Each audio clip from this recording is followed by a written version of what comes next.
Bonjour, Léa Moukanas. Bonjour, vous êtes fondatrice d'Aïda, cofondatrice aussi du Collège citoyen de France. Est-ce que vous pouvez nous dire, Léa, ce qu'est la fondation Aïda? De quoi s'agit-il? Oui, bien sûr. Bonjour tout le monde. C'est cool de revenir, ça bouge toujours autant. Ça bouge toujours, mais ça va, on s'y habitue, vous allez voir. On s'y habitue. Alors l'association Aïda, c'est une association qui accompagne les jeunes de moins de 30 ans qui font face au cancer. C'est une association qui a une histoire particulière, parce que j'avais 15 ans quand l'aventure a démarré. J'ai perdu ma grand-mère qui s'appelait Aïda d'une leucémie et je me suis rendu compte quand elle était hospitalisée qu'il y avait des jeunes de mon âge qui avaient la même maladie qu'elle et qui étaient traités dans des services, soit avec des enfants, soit avec des adultes. Et je me suis dit, qu'est-ce qu'on peut faire concrètement pour agir quand on a 15 ans et qu'on veut œuvrer pour la santé? Et donc c'est comme ça que l'association Aïda est née il y a bientôt 10 ans. Donc, et vous avez quel âge? J'ai 25 ans. Donc vous l'avez fondée à 15 ans. Donc comment? Qu'est-ce qui se passe? Ça m'intéresse beaucoup. Qu'est-ce qui se passe dans la tête d'une adolescente? On est encore adolescent quand on a 15 ans, qui vient aider sa grand-mère, la soutenir, qui traverse une période quand même compliquée.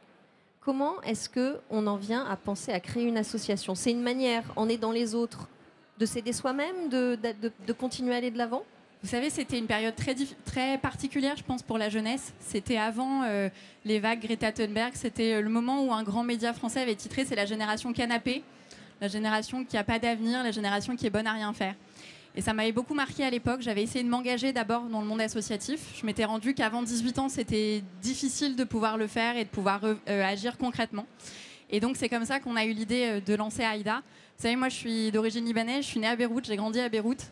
Et je crois que d'être libanais, ce que ça vous apprend, c'est quand ça n'existe pas, il faut le créer. Et quand ça n'existe plus, il faut le reconstruire. Et malheureusement, c'est d'autant plus d'actualité aujourd'hui.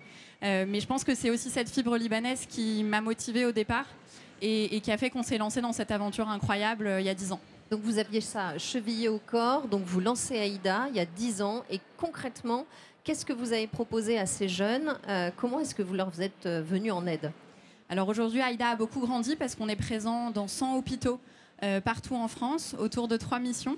La première mission d'Aïda, c'est de briser l'isolement des jeunes de moins de 30 ans qui se retrouvent hospitalisés avec l'idée de se dire, quand vous avez 22, 23 ans, vous allez parfois vous retrouver dans un service où la moyenne d'âge, c'est 80 ans.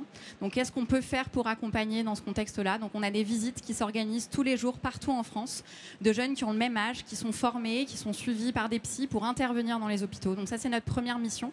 La deuxième mission d'Aïda, c'est d'aider ces jeunes à se projeter dans leur avenir. Parce que les progrès, la recherche a permis des progrès. Aujourd'hui, on guérit 85% des jeunes.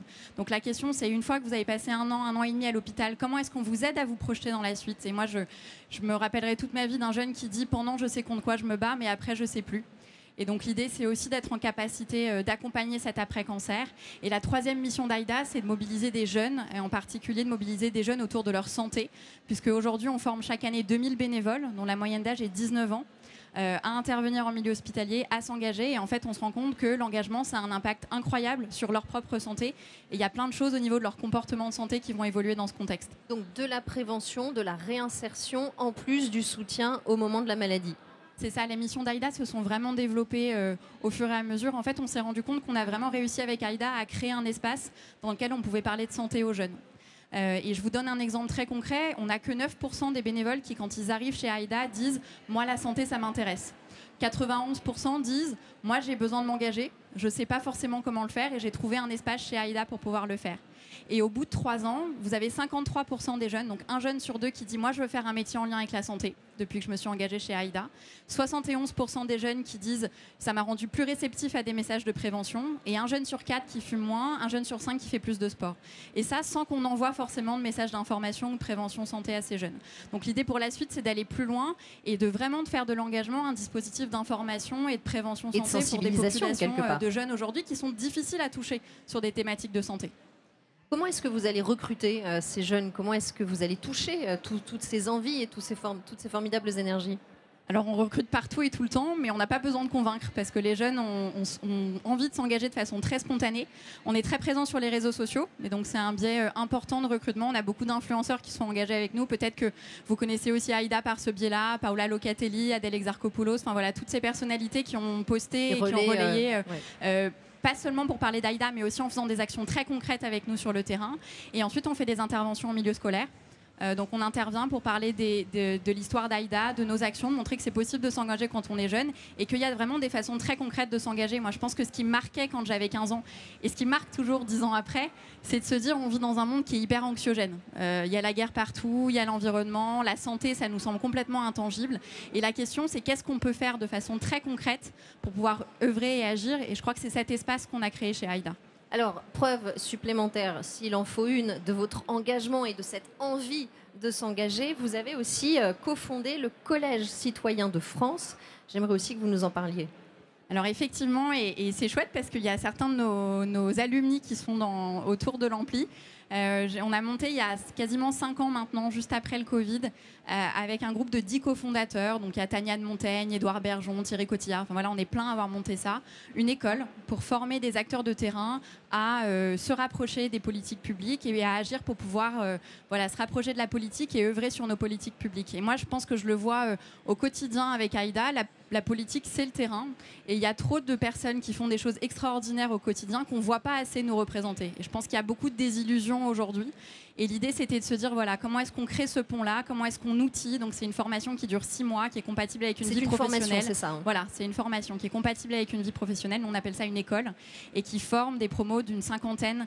Nous, on les appelle les rêveurs-faiseurs. Donc, ce sont des gens qui font au quotidien, qui agissent pour la société, mais qui rêvent aussi de vivre dans un monde meilleur demain. Transition parfaite avec le thème d'aujourd'hui, le progrès. Le progrès, c'est plus de rêveurs-faiseurs? Le progrès, c'est plus de rêveurs-faiseurs, c'est plus de collaboration et puis c'est mettre la lumière là où on agit, c'est mettre la lumière sur le terrain. Vous avez, vous, encore des projets personnels, en plus, je dirais, d'Aïda et de ce collège citoyen? Oui, moi j'ai des projets personnels. J'écris en parallèle d'Aïda. J'ai sorti un livre il y a 2 ans et j'en prépare un autre. Et puis j'ai un projet qui est un projet à la fois personnel et à la fois en lien avec Aïda. Aïda va fêter ses 10 ans en janvier prochain et donc on a pris la décision d'ouvrir Aïda au Liban. Et donc d'aller s'implanter. Alors on a pris la décision avant le contexte actuel, mais on est d'autant plus renforcé dans nos choix et dans cette décision aujourd'hui. Voilà, de pouvoir faire bénéficier du modèle Aïda localement là-bas. Et puis évidemment en France, on continue à avoir beaucoup de projets et on va annoncer un gros projet en avril prochain autour de la prévention et de la santé des jeunes. Bravo pour tout ce que vous faites. Merci beaucoup Léa Moukanas. Merci beaucoup.